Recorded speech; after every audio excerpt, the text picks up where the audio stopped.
My name is Joy Rice. I'm the Senior Associate Director in the Center for Global Education. I have been managing the London semester program for 16 years now. I have had the opportunity to be on site 4 times for 4 different small site visits. I am excited to share about this program. I have the Spring 26 director here who's sharing about her course and what it will look like to be in London with her. And I have alums from previous semester who will share more about the program and have it come alive, why this may be a great program and a fit for you for either next fall or next spring.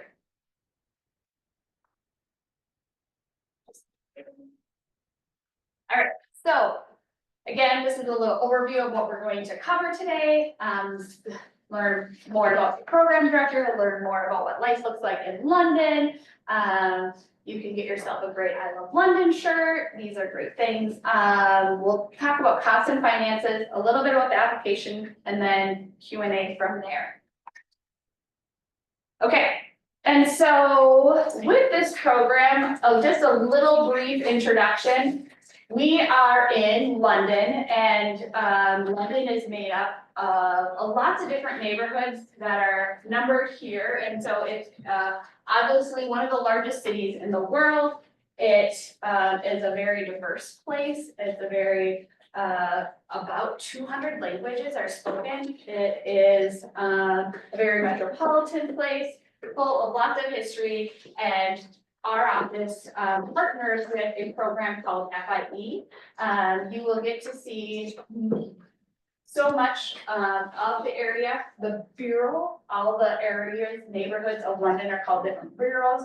We are in the Kensington Bureau, which is where we are, which is a royal bureau, because there is a royal family that residents as a part of this. And so we're excited for you to learn more about London. And with that, I will turn it over to Brittany, who will share more about her and all the pieces for Spring 26. Hello everyone, I'm Brittany Merritt-Nash and I teach in the history department here at St. Ben St. John's. I've been here for 7 years and I have always wanted to direct the London program as long as I've been here, and this is my first chance to do it, so I'm super excited to be the director next spring. And so as you can see from my bio here, I'm a specialist in the history of Britain and the British Empire, which is part of why I'm so excited to actually go to London with students. And so like some of the things in terms of what you could do in a semester with me abroad is that you're gonna have an expert in British history and culture with you to answer questions and be like, hey, why is this statue here? Or why does this building look like that? And if I don't know the answer off the top of my head, I'll certainly find that for you. But I've spent a lot of time in London myself. It's where I did my research. I go back there all the time to do research. And so I already know how to use the tube and the bus. And so I can help you figure all that stuff out. I know lots of great places to eat, so I can help you figure that out as well. And in general, over the course of the semester, we're going to obviously, you take a class with me, but we're also going to use the city as our classroom, right, as we like to say. So leaving the classroom, exploring, learning as we go. And so that's something I'm really excited to do with students on this program. And I can talk a little bit about the class as well that I'll be teaching. So you, Joy will talk more about the kinds of classes you'll take in London.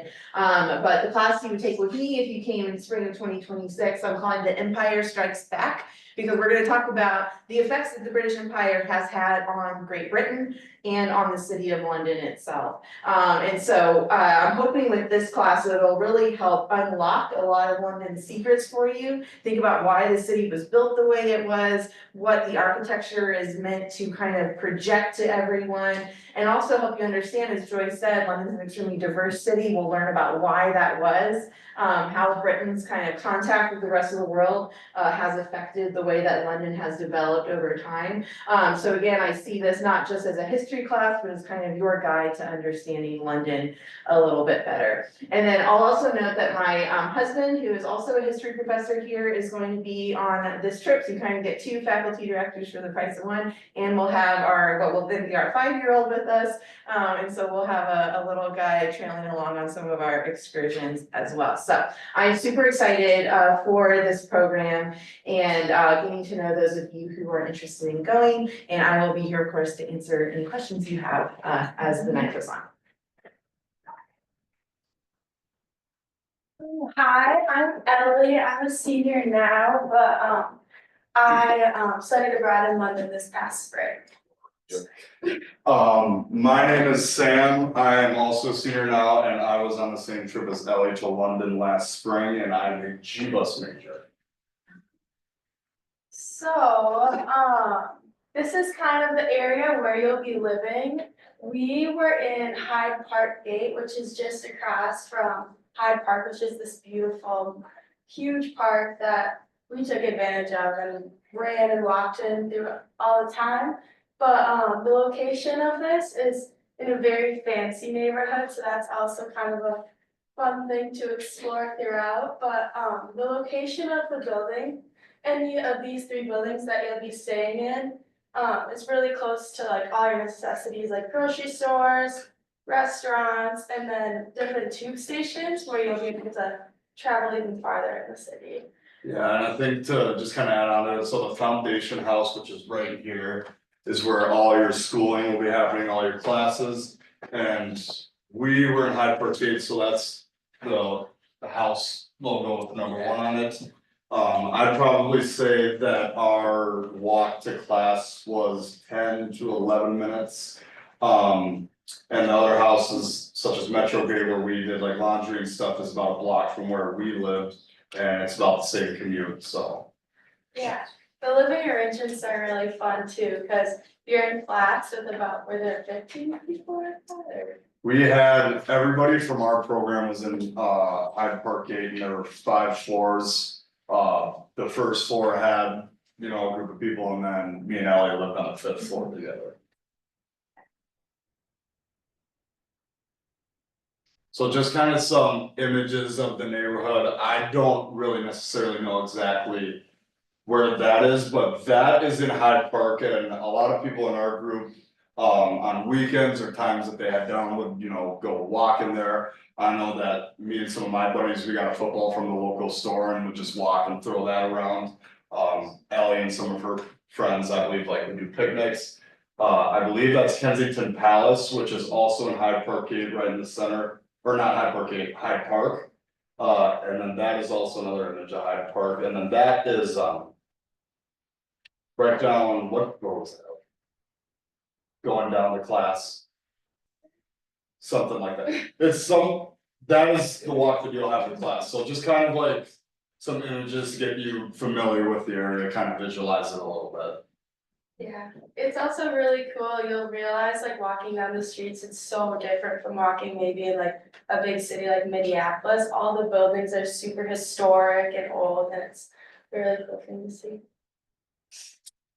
So the foundation house, which we touched on, is that is where all your classes will take place. It comes with a lot of, you know, nice accommodations such as the student lounge, which is down in the basement. I've taken advantage of that when I was there. For example, I had an interview one night after class, and obviously you guys will probably have the same thing going on with like internships and summer jobs. I was able to just sneak out of class and, you know, meet a time zone with an employer, and I did that in the student lounge and was able to, you know, get that done. Nobody really interfered with it. You have access to Wi-Fi. The classrooms are pretty condensed. You will be almost shoulder to shoulder, but I mean, it's still fun. A lot of the classes that you will see, you will have together. And then there's the student life and administration offices, so if you have any questions about your internships or classes, or you need counseling, you can find that all in those offices.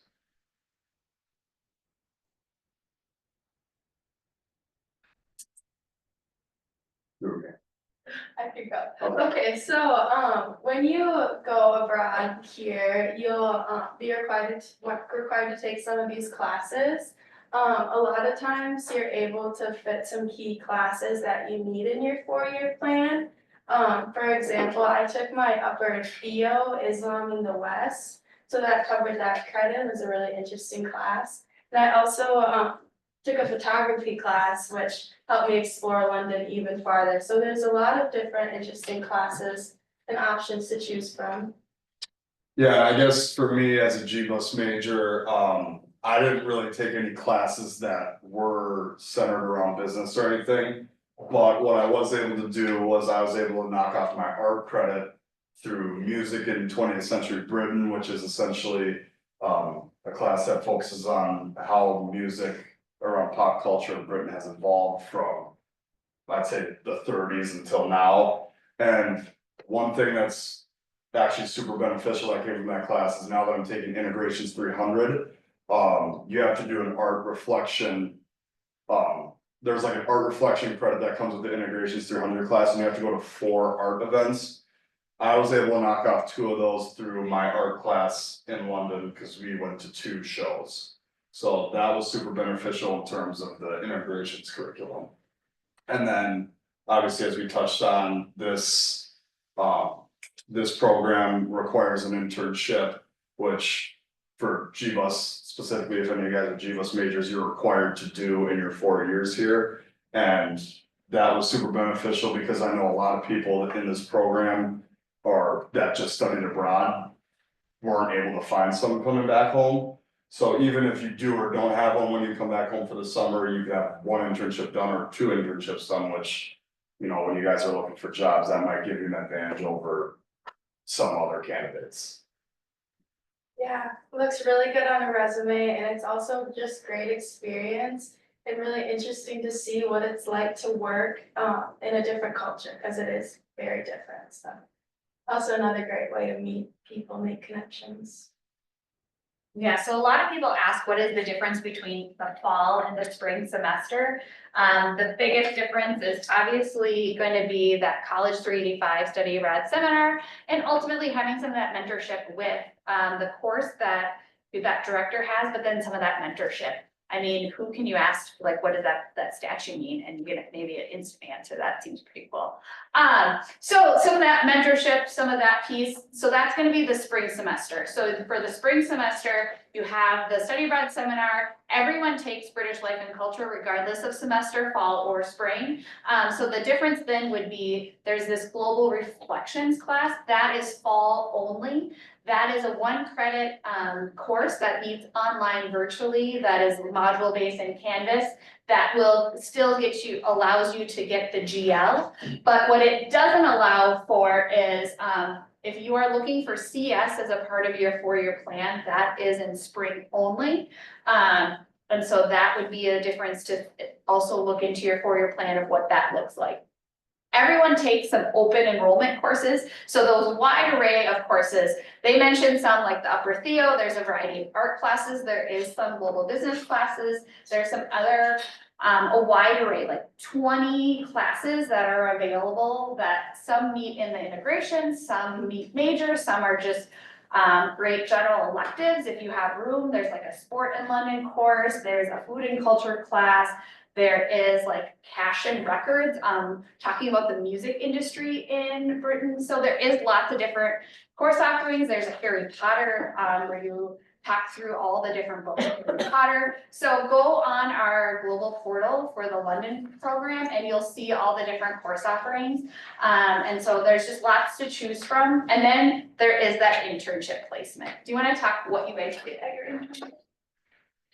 So I guess before we get into that, there's like a little bit of a step-by-step process because you get placed in an internship. So they just kind of, what you do when you're applying is you just send your resume and some of your top choices. And I'd say most everybody in our program got the top choice that they wanted to have in, you know, a certain industry. And I was placed into the London Basketball Association, which was a nonprofit organization for kids to come play basketball for free, essentially to get them to build, you know, healthy habits, build teamwork. And I was a marketing intern, so I made a lot of Instagram promotional reels. I would go to events that they would put on and get footage to bring back that they could use in other promos and gain customer feedback, which was super cool, especially considering that we were in London, because it was another way to get to know the culture, kind of know what sports are like on the other side of the world, especially in London, because it's not as big as it is in the US. And, you know, just a really cool experience overall. Yeah, and I was placed at Wish London, which is a doggy couture business. So it's a smaller business, and she just produces like luxury accessories for dogs, clothes, and all that stuff. So that was fun to see because we definitely don't have any businesses really like that in the US that I'm aware of. So I did more of like business analyst side of things, but also at points I was able to like help pick up colors and design like certain things, so did a variety of things for her. So the housing Oh, options, sorry, one thing to note on internships, I think, you know, a lot of times people talk about that they're business heavy. Obviously, that is one aspect of the internships, but do note there is a variety of industry areas that are available in the internships, and so like either education-based, cultural-based, political science-based, environmental sustainability. There is a wide array of nonprofits available. So the one key things, like many parts of the world, we couldn't be placing you in any kind of medical setting, you know, just due to like laws here, you can't be doing that. Also in the UK, but if you are thinking like pre-med or something like that, there is a lot of public health industries that the students have been placed in the past as well. So the one piece with internships, I know a lot of times like, well, I'm not business, so what can I do? There is a wide array of internships available that are not business related as well.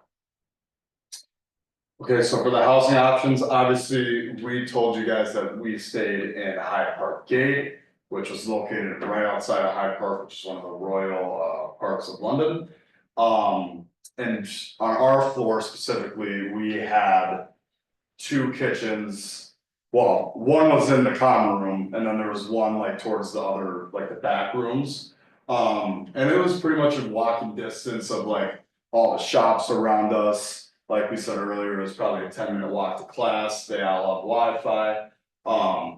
And each flat has a residence life supervisor. Ours didn't stay on our floor, but I believe that they're on the first floor with the other SJU students, and I wouldn't say you see them very often. They just do little inspections here and there just to make sure, you know, everything's clean, everybody's behaving, just little stuff like that to make sure it's all kept intact. And that's kind of like a visual of what it was like. That was the common room kitchen, and then, you know, in the common room, we had a sectional couch, a small TV, just a lot of space. And I'd say we had a lot of people out there, just, you know, a lot of people do it so they're not homesick, just have people to talk to, get to mingle with the group. And I think one thing that's important to know about Hyde Park Gate is that there isn't laundry there, so you would have to do that at Metro Gate is where we did ours, but I believe the other 2 both have laundry. Metro Gate's a block away, so Mhm. you'll roll in your suitcase. Which, yeah, we would take suitcases or other big bags and just bring them over there. And there's like a common room there too, so while your laundry's going, you can sit there and do homework, do whatever. It's not that bad. So the involvement around FIE, I'd say the big one that a lot of people use was the Imperial College membership. Which is also a block away from where we lived. And that allows you to join certain clubs, societies, whatever you wanna do. I think, didn't you and Sydney play soccer there one time, or am I just making stuff up? We didn't there, but we did at a different location. Yeah. But I believe that intramurals and stuff like that is a part of the membership there. But what we mainly use it for was you have access to like the student lounges there. And that's probably the cheapest option you're gonna get for food or drinks around.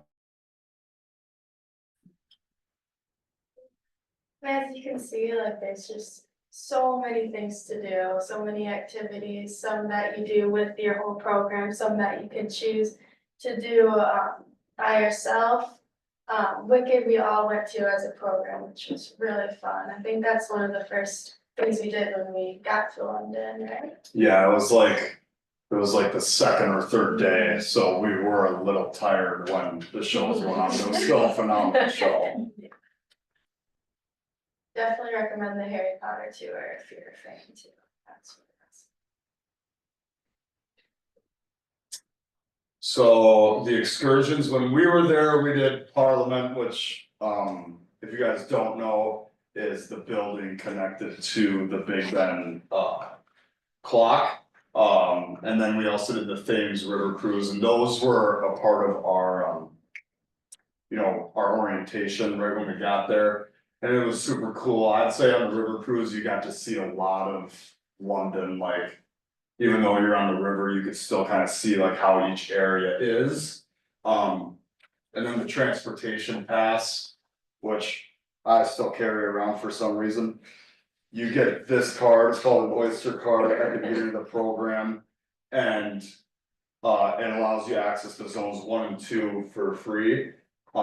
Which me personally, Ellie might have a different opinion on it, but those were mainly like, I didn't necessarily go outside of those unless we were doing class excursions or like personal travel to see somewhere else. And then the buses, you get all zones, which is super nice, cause then you won't have to put money on the card at all. And the buses run at all hours, which is also a very nice feature. So for excursions, so this is one thing, so they do change from semester to semester. But do you wanna share what you guys did for your out of London experiences as a group? Yeah, we traveled to Dover Castle together, which I think was my favorite excursion we did as a class. Yeah, I think. I'm not entirely sure about this, but each time like one group goes to London, they might have like. Ours was on a Saturday, like a full day excursion where everybody goes along, and ours was to Dover, and that was super unique. And it was also kind of fun because I believe we ended in like a small town. And, you know, we got to chat up with the locals there too, which was another great way of connecting with the culture. And sometimes those excursions can be like Oxford, and other examples have been like Brighton, which is like a seaside town. So many of your excursions are gonna be within London, just making use of that city, because there's just so much that you can do just within London. But there's just a couple of times that we wanna make sure that you can see that there is life outside of London and in England proper as well. And so that's where I think, you know, that can be helpful in that sense. All right, so so what's your top reason why someone should pick London? I don't know if I necessarily have one reason, but, I'd say initially when I was going there, I did it because of, you know, there was no language barrier. The internship obviously as a GBUS major, but now that I've been there, I would probably say, and I can't really speak for any other locations, outside that you can study abroad to. But London is such like a diverse city. Am I saying that it's like you can step off a tube station somewhere or a bus anywhere and it can feel like you're in an entirely different community. For example, Soho, which is about 30 minutes from our flat, is very like Chinese based culture. And they have like those little red, I don't know what they're called, but like the red lights hanging above, which was just super cool. And I think like there's so many other areas like that where if you didn't travel outside of London or England your entire time there, I still don't think you'd be able to see everything, which is what makes this place so unique. That was one of my big reasons too. London is such a big city. There's so much to explore. And coming from like a smaller city, I really wanted to like get out there, become more independent. London was perfect for that. And it's also in a really good location to travel to different countries for cheaper, which is really nice. Which is another thing that drew me to London. I'd say most of these reasons kind of relate to what we would say and what many other people that went on our trip would say as well. Anything to add? Yeah, I'll just echo never running out of things to do in London. I've been lots of times and I still, every time I go, find things to do and see that I've never seen before. That's part of why I'm excited to spend, 3 or 4 whole months there. I'm like, there's so much more I wanna see, even though I've been multiple times. And so you never run out of things to do. But also, as Elle said, it's a great home base for going elsewhere. Like if you wanna go to Paris for the weekend, you can just get on the train and then come back for your Monday class. And so it's just a place of exploration. And it's just, you just never run out of things to do and see. It's a very exciting place. And I also can't, like, that neighborhood feel, Yeah. for large cities, usually like after a few days, I'm like, all right, check that off, like, get me back to country. Like that's, I would say, like for my personal travel, but London is one of those cities that, because it feels so neighborhoody, it doesn't feel like I'm in a large city. Mhm. There's parts, like if there's a financial district, once you get there, you're like, oh, that's the city that I don't need to be a part of for long. But like in Kensington or in so many parts of London, there is so much to explore. And then the other thing is, because you have that 2 pass, if you like maybe are a little bit more financially strapped, there's so many websites that says free London or cheap London Mhm. that you can do things on the weekends or at night and not pay many pounds. And so also that's like another thing I love about this site. But yes, London always keeps me wanting more versus like ever checking the box, where there's other places where I'm like, I'm good, I think I can move on. But London continues to be the place that I'm like, next time, here's the list of sorts. So that's, and I enjoyed myself some London. So that's all I need to say there. So financing for this program, for any one of our semester programs, you will pay the same tuition like you pay here on campus. But what goes away for the semester you are abroad will be your room and board cost, and in its place will be the education abroad fee. This is the current year's cost, so obviously we do not have them out for 25-26. The increase is typically around the same increase that tuition is, and they typically get announced in mid-February, and that is when we'll also update our program fees as well. So that first, number 8, is what you will pay to St. Ben St. John's. Now that is sticker price. Many of you I know do not pay sticker price here on campus of here are the tuition and then here is the fee. All of your scholarships, aid, loans, everything will follow you for your semester you are studying abroad. Even if you get like a music or an art scholarship and you aren't taking music or art while you're there, that will follow you as well. The one exception would be student employment. That goes on pause that you're on for that semester, but everything else will follow you. So you just deduct kind of your aid. If you go into bank, or finance, you deduct your aid and kind of get a ballpark of, this is what I'll pay St. Ben St. John's, so that's A. And then there is the B column, are gonna be those out-of-pocket expenses. And some of these are gonna be more fixed costs, and some of these are gonna be variable, meaning, maybe you get a really cheap deal on your airfare, so that's less than 1,000 versus this is about average airfare. I have to move, or what do I have to do here? Oh, I'm sure. Okay, so there's those variable costs like airfare. The other variable cost would be, typically is gonna be meals. So this is one where you can control as well. If you eat out a lot versus cooking in the kitchens that are provided, this is where costs can go down quite a bit in that sense. There are gonna be some fixed costs. That is gonna be like the application fee, that is always a fixed cost. The other fixed cost is everyone needs a visa in order to participate in this program, and that is a fixed cost as well. So we also break it down so you can know, like, these are the things to expect prior to departure, and then these are gonna be the things on site. So that is gonna give you a rundown, and then we also, so these things like meals, airfare, and the spending money for individual travel, we get that information from past students who have participated in this program, and please know that it is an average, so obviously there are students who spend more and there are students who spend less on those pieces. So depending on how many out of London especially out of the UK experiences, this would obviously creep up.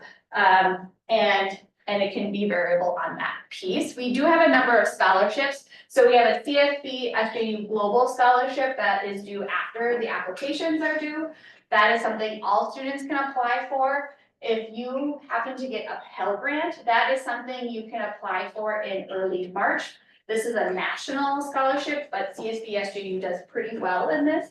And you can get anywhere from $2,500 to $4,000 scholarship for that. If you are thinking spring, you can apply twice. You could apply in March, and if you don't get it, you can apply again in October as well. Our partner in London has a specific scholarship as well called the FIE scholarship.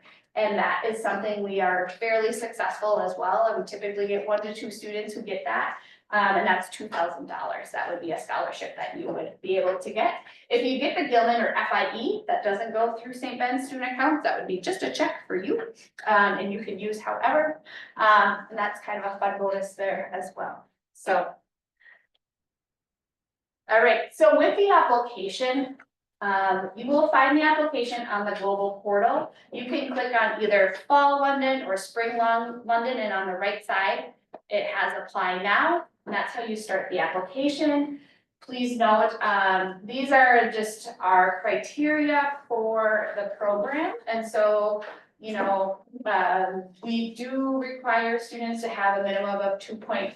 If we do allow under that on a case-by-case basis, there is a part in the application that says, is there anything else you would like us to know? That might be a good spot to say, you know what, my first semester, this is what happened in this class, and here's how I improved, right? Or something like that. That can be helpful context for us if by chance we see that, or like this semester, something personal happened and this is why, but if you can see, I've had some distance from that, and this semester, my term GPA is now back above. So we do take things like that into account for GPA.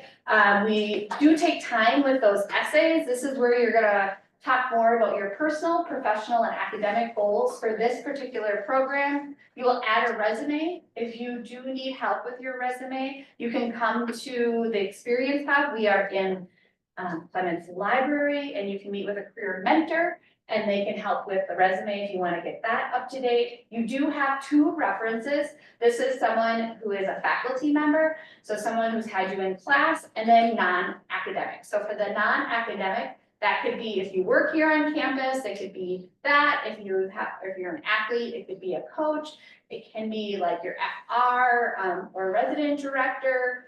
Those are all different options. It just can't be a fellow student, and it can't be a family member. It also can be if you work somewhere on off campus, it can be an off-campus person as well. So with any references, we obviously want you to ask that person if they are willing to do a recommendation for you. And then right in the application, you will literally just put their email, and they will get a form that they complete. So they don't have to submit a letter of recommendation. We will, once you insert their email, they'll automatically get an email with the information that they just need to complete for the reference. So there is 2 of those. We do look at seniority, and what that means is if you are going to be a senior or if you are going to be a junior and going to be a sophomore. So, and then, you know, we also do pull also conduct records. And so if that is something that you maybe had a history with, that could be something also you share and talk about in your application. And but that is something that we also get from the Deans of Student Office. For every one of our programs, either fall or spring, you will do have an interview with the program director, and in the fall, it will be with the person who does the Global Reflections course. And so we're excited for you to share, why is it London? We have 12 programs, so why is it this one over the other, 10, because it's London twice. But why is it this program? What is it about this over our Rome program that you want us to talk about? Why is this, you're passionate about this particular program? And there's not one of these that like, man, I am a 4.0, so I'm guaranteed to get in. Obviously that means that helps you on the GPA, but if you didn't even write essays at all, or decided to say, like, I wanna study abroad, isn't that great? You can see how that one of them is greater than the other one, they all work together for putting together the rubric in that sense. All right, so the biggest things now is finalizing what program is right for you, thinking about what that looks like. If you do need more help or more thought about the application, you can come to any one of our application support sessions. Those are on events in my CSBS JU, or you can connect with Elle, who is a study abroad mentor, or another one of our study abroad mentors in the Experience Hub. You can connect with them on the Hive about application questions. If you have very London specific questions, feel free to connect with myself. Please note you have to get everything in by the deadline. So that is Tuesday, February 4th at noon. And then you'll have that interview during that period. And then you will get notified on the 18th. So that will be an exciting day here. All right, so with that, I will stop the recording.